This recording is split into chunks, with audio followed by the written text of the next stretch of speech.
Hola compañeros, nosotros somos el grupo número 4 y vamos a explicarles acerca del sistema inmunológico. Uno de los objetivos generales de nuestro video es determinar la estructura y función del sistema inmunológico como sistema de defensa en el ser humano. Como sabemos, nosotros nos hemos visto expuestos siempre a diferentes enfermedades y esto viene desde hace mucho tiempo, de siglo en siglo. Cada sociedad ha enfrentado las enfermedades de diferentes formas y han adquirido diferentes pensamientos sobre esto. La variedad de enfermedades ha hecho que la humanidad investigue sobre esto y como consecuencia también nuestro sistema inmunológico trabaje eficazmente con el fin de sobrevivir y sostener nuestra salud. Así nos permite a nosotros la adaptación de nuestro cuerpo a diferentes patógenos, bacterias, virus a las que nos vemos expuestos día a día. La inmunidad es la ciencia que estudia el sistema inmunitario y las patologías relacionadas con él. El sistema inmunitario es aquel que permite proteger al individuo de las agresiones procedentes del medio externo, tanto como el medio interno, haciendo nuestro cuerpo tolerante a agentes patógenos. El sistema inmunitario básicamente tiene dos mecanismos. El primer mecanismo es la inmunidad innata, que es aquella que no tiene memoria, carece de memoria y no tiene un antígeno específico. Y está la inmunidad adaptativa, que también es conocida como adquirida, que esta sí tiene memoria y es específica en su antígeno. Y esto más adelante nos lo va a explicar alguna de nuestras compañeras y será un poco más específica. También tiene una estructura que se divide en órganos linfoides primarios y órganos linfoides secundarios. Es capaz de reconocer todo lo que es dañino para nuestro cuerpo como patógenos. Entre algunos patógenos están los hongos, virus, protozoos, parásitos y algunos elementos físico-químicos que son tóxicos como radiaciones, prótesis, y también se encuentran algunas células que nosotros a veces las conocemos como tumores. Nuestro sistema inmune puede atacar a nuestro cuerpo causando enfermedades autoinmunes también. En este material determinaremos la relación entre el sistema inmune, la nutrición y también cómo el sistema inmune tiene mucho que ver con el sistema linfoide. Haremos énfasis en la importancia en el equilibrio de este sistema con una dieta balanceada y que por lo tanto los desequilibrios en la alimentación pueden causar alteraciones en este sistema que pueden causar la muerte. El sistema inmunológico es una parte muy importante de nuestro cuerpo, ya lo habíamos mencionado, y es porque todos nosotros vivimos en un medio hostil y peligroso. Cada día nos vemos expuestos a toxinas potencialmente peligrosas, bacterias causantes de enfermedades y virus e incluso células de nuestro propio cuerpo que se han transformado en invasores cancerosos. Nosotros nos referimos a esta como una red de seguridad, que conocemos como el sistema inmunitario. Este sistema se caracteriza por componentes estructurales, órganos linfáticos y por un grupo funcional de células y moléculas defensivas que nos protegen frente a la infección y la enfermedad. Como habíamos mencionado, el sistema linfático está estrechamente relacionado con el sistema inmunológico. Una de las partes importantes es la linfa y los vasos linfáticos, porque ahí se da el intercambio de sustancias en la sangre y el líquido tisular. ¿Cuál es el líquido tisular? Es el líquido que se encuentra en los espacios alrededor de las células. Se originan sustancias que se fugan de los capilares sanguíneos. ¿Cuáles son los capilares sanguíneos? Son los vasos más pequeños sanguíneos. Ocurre en los lechos capilares. En los lechos capilares se da una concentración de capilares que suministran sangre a un órgano o a un área específica del cuerpo. Otras muchas sustancias que no pueden pasar a través de las paredes capilares, entre ellas el líquido y las moléculas proteicas, son devueltas a la sangre en forma de líquido. El exceso de líquido en las moléculas proteicas formado en los espacios tisulares, que es transportado por los vasos linfáticos para finalmente volver al torrente sanguíneo, donde es llevado por el aparato circulatorio. Además de la linfa, los vasos y el sistema linfático comprende ganglios y órganos especializados como el timo y el vaso. Los ganglios linfáticos realizan una filtración biológica, un proceso en el que las células fagocitos, en este caso, alteran el contenido del líquido filtrado. La filtración biológica de las bacterias y otras células anormales mediante fagocitosis evita la extensión de las infecciones locales. Pueden observar en la figura que la linfa entra en el ganglio a través de 4 vasos linfáticos aferentes, del latín llevar hacia. Se filtra de forma lenta por unos espacios denominados sinusoides que rodean a unos nódulos presentes en la corteza externa y en la médula interna del ganglio. Al atravesar el ganglio, la linfa es filtrada de forma que las partículas perjudiciales como bacterias, contaminantes y células cancerosas son eliminadas para evitar su entrada en la sangre y su distribución por todo el cuerpo. La linfa sale del ganglio a través de un solo vaso linfático eferente, que es del latín sacar de. Esta figura muestra la cápsula, los vasos linfáticos aferentes, la linfa, cordones medulares, seno medular, centro germinal, nódulos corticales, tabéculas, itio y vasos linfáticos eferentes. Bien, dándole continuidad al tema, yo les voy a hablar acerca de el timo, vaso y amígdalas. Iniciando por el timo, podemos decir que este es un órgano pequeño de tejido linfoide, localizado en el mediastino que se extiende hacia arriba de la línea media del cuello. Está formado por linfocitos en un entramado en forma de malla. El timo, también denominado glándula tímica, es más grande en la pubertad e incluso entonces solo pesa alrededor de 35 a 40 gramos. Aunque su tamaño es pequeño, el timo desempeña un papel central y crítico en el mecanismo de inmunidad vital del organismo. En primer lugar, es una fuente de linfocitos antes de nacer y posteriormente es especialmente importante en la maduración o en el desarrollo de un tipo de linfocitos que más tarde abandonan el timo y circulan hacia el vaso, amígdalas, los ganglios linfáticos y otros tejidos linfoides.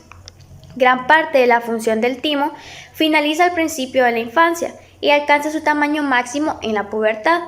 Después el tejido tímico es sustituido gradualmente por grasa y tejido conjuntivo mediante un proceso denominado involución.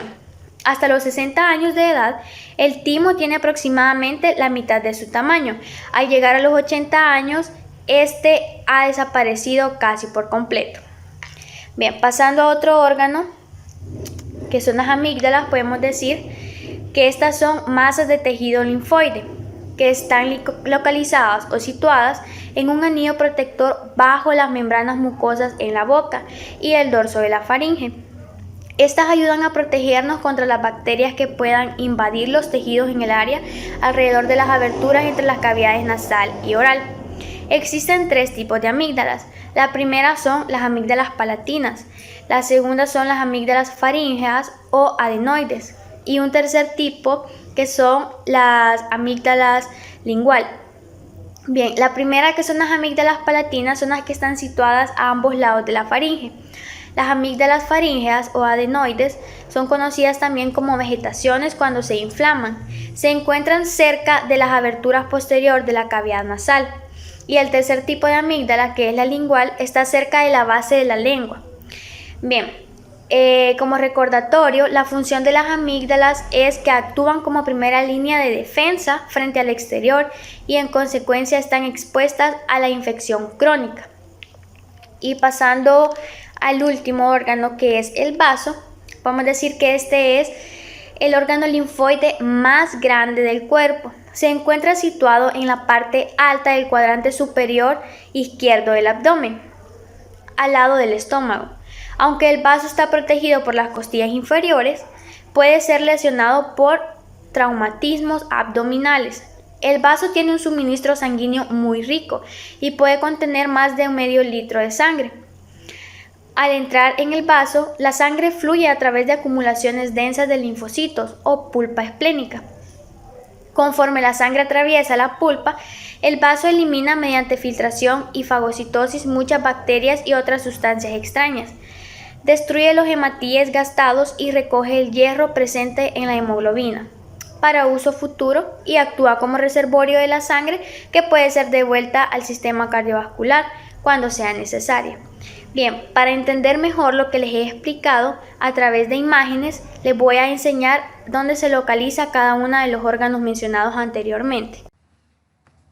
Muy bien, vamos a iniciar con el timo. Acá lo pueden observar. Está acá. Vamos a leer un poco acerca de él.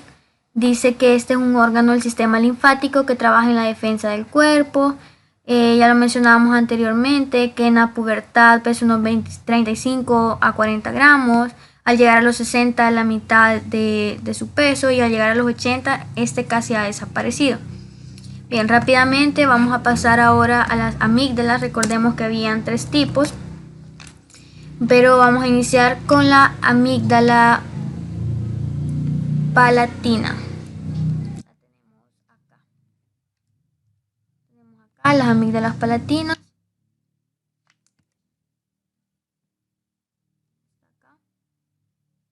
Acá está las amígdalas palatinas. Son 2 tejidos linfoides asociados a mucosa que protegen de agentes patógenos al tubo digestivo. También teníamos a la amígdala lingual.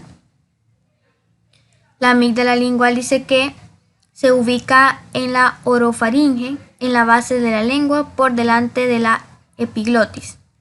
También tenemos el vaso, que era el último órgano del que hablábamos. Tenemos acá. Acá lo podemos observar. Acá está el vaso. Todos sus ángulos. Y dice que el vaso es un órgano cuyas funciones contribuyen mayormente a las defensas del cuerpo. Se lo considera parte del sistema linfático y es el órgano linfoide de mayor tamaño. Dice que en el adulto tiene aproximadamente 12 centímetros de largo y pesa unos 200 gramos. Función del sistema inmunitario. Los mecanismos defensivos del cuerpo nos protegen frente a microorganismos causantes de enfermedad, células tisulares extrañas trasplantadas en nuestro cuerpo y células propias transformadas en malignas o cancerosas. El sistema de defensa específico del cuerpo se conoce como sistema inmunitario. El sistema inmunitario nos hace inmunes, es decir, capaces de rechazar las amenazas para nuestra salud y supervivencia. El sistema inmunitario no es simplemente un pequeño grupo de órganos que funcionan de forma coordinada, sino que crea una red interactiva de muchos órganos y miles de millones de células con libertad de movimientos y billones de moléculas que flotan libremente en muchas regiones distintas del cuerpo. Les hablaré sobre la inmunidad inespecífica. Desde antes de nacer, el organismo ya está provisto de un sistema inmune innato o natural, el cual representa la primera línea de defensa contra microorganismos invasores. Los elementos más importantes de la inmunidad innata, que constituyen una barrera física, química y biológica, son la piel y las mucosas, genitales, orales, digestivas, entre otras, con todos sus componentes celulares. Por su naturaleza, la piel y las mucosas son portales de entrada de microbios. Sin embargo, existen moléculas protectoras como el moco, por ejemplo en el tracto digestivo o en el respiratorio, que impedirán el establecimiento de los agentes patógenos. Aún más, en este tejido existen varias estirpes celulares que detectan a los patógenos o agentes extraños y producen moléculas con actividad antimicrobiana. Por otra parte, en la mucosa intestinal hay ácidos que destruyen a los patógenos que llegan a entrar con la comida. Además, en la mucosa se encuentran anticuerpos que son los primeros en enfrentar a los microbios invasores. Así, el sistema inmune es innato. Es capaz de reaccionar de manera inmediata y eficiente para servir de contención de los agentes patógenos. En la inmunidad específica, la inmunidad adquirida es un exquisito mecanismo de defensa específico. Cada microorganismo induce una respuesta individual que se desarrolla luego de la exposición a determinados agentes infecciosos. Su velocidad y eficiencia se incrementan dependiendo del número de exposiciones al mismo patógeno, fenómeno que se conoce como memoria inmunológica. La inmunidad adaptativa puede dividirse en inmunidad humoral e inmunidad celular. Ambas tienen un papel fundamental en la protección contra cualquier intruso y en la memoria inmunológica, dependiendo de qué microorganismo sea el invasor. Esta inducirá una respuesta humoral o un celular en grado de sincronización del sistema inmune. Es verdaderamente sorprendente, ya que es capaz de distinguir entre 109 y 1011 antígenos diferentes. Cualquier respuesta inmune secundaria es encendida por el sistema inmune innato, el cual activa los componentes de la respuesta inmune adaptativa para generar un sistema de memoria específico. Dichos componentes activan a los linfocitos B, que se diferencian y producen moléculas efectoras, que son los anticuerpos específicos. Células del sistema inmune innato y adaptativo. Las células del sistema inmune innato son los macrófagos, célula dendrítica, los mastocitos, célula NK, neutrófilo, eosinófilo y basófilo. En las células del sistema inmune adaptativo tenemos el linfocito T, linfocito B, CD4+, y CD8+. Las células del sistema inmune son las principales encargadas para la defensa del organismo y la función como tal del sistema inmune. Las células principales del sistema inmune son los linfocitos, las células blancas. Estas se desarrollan en la médula ósea y se pueden diferenciar o madurar en 3 tipos de células para el sistema inmunológico. La primera de ellas son los linfocitos o células B. Son las únicas capaces de producir anticuerpos. Como este tipo de moléculas ayudan a nuestro cuerpo a combatir una infección, también se le conoce genéricamente como inmunoglobulinas. Los anticuerpos son inmunoglobulinas producidas por linfocitos B. Tienen una forma de Y, estos anticuerpos, y las puntas o los brazos son regiones que se unen a un tipo específico de antígeno. Por eso su forma varía, porque depende del tipo de antígeno sobre el que actúan. Por ejemplo, aquí podemos ver un anticuerpo que encaja perfectamente con este tipo de antígeno. Otra de las células que componen el sistema inmunológico son los linfocitos T o células T. Estas células son capaces de reconocer antígenos específicos con ayuda de unos receptores que tienen en su superficie, como lo podemos ver aquí. Los linfocitos T se desarrollan en la médula ósea igualmente, pero estos viajan al timo para dividirse o para madurar en diferentes células. Aquí podemos ver la formación a partir de una célula madre en la médula ósea. Tenemos las precélulas T, donde viajan al timo, no viajan por el torrente sanguíneo, se dirigen al timo, aquí maduran, se especializan en células T y posteriormente su formación como tal. Otra de las células del sistema inmunológico son las células asesinas T. Estas células se les llama asesinos naturales, porque pueden destruir células infectadas por virus y células cancerosas o tumorales, sin necesidad de pasar por un proceso de reconocimiento previo. Por esta razón es que se les llama así, porque tienen un instinto innato para detectar cambios en las membranas plasmáticas de células infectadas. Cuando estas células encuentran a otra célula infectada, se unen a ella y liberan sustancias citotóxicas que provocan la muerte celular. Por ejemplo, acá podemos ver una célula asesina atacando a una célula cancerígena. Bien. Otras de las células del sistema inmunológico, que además de las mencionadas, se incluyen células blancas sanguíneas especializadas en devorar y fagocitar bacterias, virus o células dañadas o muertas. El sistema inmunológico tiene 3 categorías de células fagocíticas, como la podemos ver aquí, los granulocitos. Estas células presentan en su citoplasma unos gránulos que contienen enzimas que dañan o digieren a los patógenos y liberan químicos inflamatorios en el torrente sanguíneo. Aquí se puede ver un neutrófilo que está rodeado de eritrocitos, que son unas células sanguíneas, y se ha agregado también una bacteria para observar cómo el neutrófilo la elimina. La bacteria desprende unas sustancias que pueden ser identificadas por el neutrófilo y se da cuenta que no es perteneciente del cuerpo humano. La bacteria empieza como a huir mediante energía térmica, se empieza a mover y el neutrófilo empieza a perseguirla, hasta que logramos observar que el neutrófilo la atrapa, la engulle y pues la elimina mediante fagocitosis. Los macrófagos son más lentos, pero más grandes y llevan más tiempo. Estos engullen los patógenos y los digieren. Y tenemos a las células dendríticas. Estas células devoran intrusos y viajan a los ganglios para presentar fragmentos del patógeno a otras células. Presentan fragmentos del patógeno en su superficie a manera de señal, y estas señales hacen que se alerten las otras células del sistema inmunitario.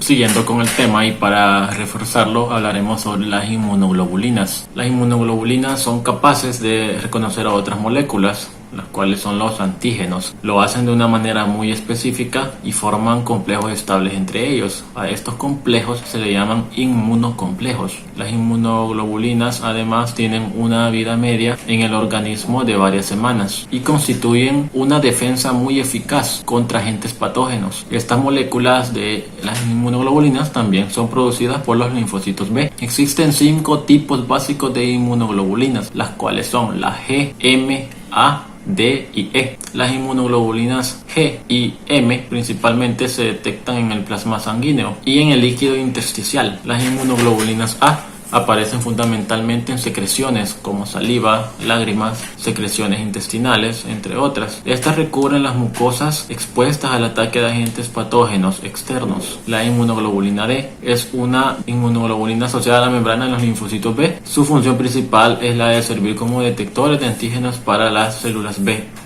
Y las inmunoglobulinas E son anticuerpos que, si bien inicialmente se liberan en el plasma por las células plasmáticas, son integrados en la membrana de otras células, las cuales tienen nombre de mastocitos, participando en las reacciones de hipersensibilidad. Ahora voy a platicarles sobre los factores nutricionales que afectan a nuestro sistema inmune. Como sabemos, los alimentos en su conjunto y los nutrientes que los componen ejercen un papel muy importante en el desarrollo y mantenimiento correcto de nuestro sistema inmune.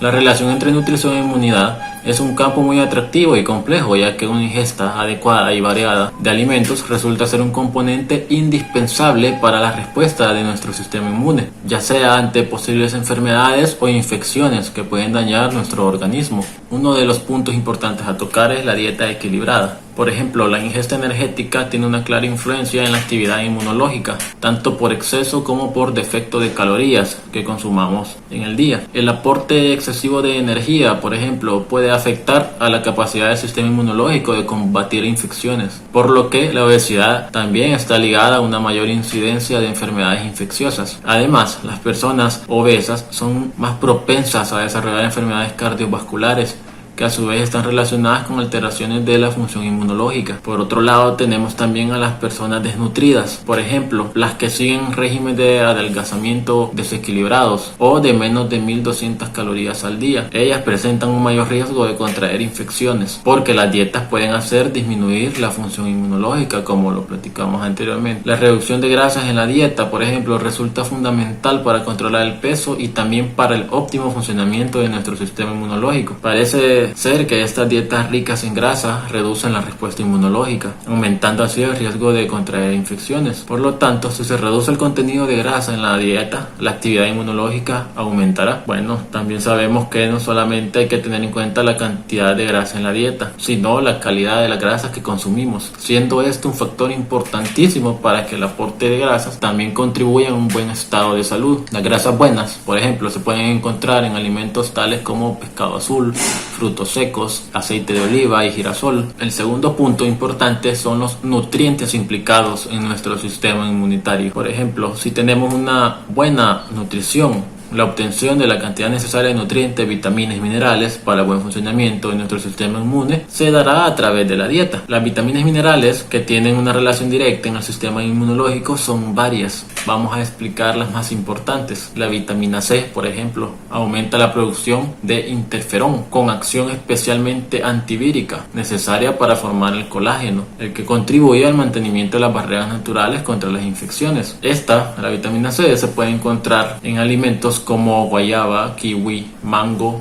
piña, cítricos, el limón, por ejemplo, melón, fresas, bayas, pimiento, tomate, frutas y hortalizas en general. La vitamina E aumenta la respuesta inmunológica, muy importante. Además, si es administrada, según la bibliografía que consultamos, en dosis de 200 miligramos al día a personas inmunodeprimidas con dietas desequilibradas. En ellas se demostró que su respuesta inmunológica mejoró notablemente. Las fuentes que podemos nosotros obtenerlas, la vitamina E, es el aceite de germen de trigo, aceite de soya, germen de cereales o cereales de grano entero, pan, arroz y pastas alimenticias integrales, aceite de oliva también, y los vegetales de hoja verde y frutos secos. La vitamina A juega un papel esencial en las infecciones y en el mantenimiento de la integridad de la superficie de las mucosas.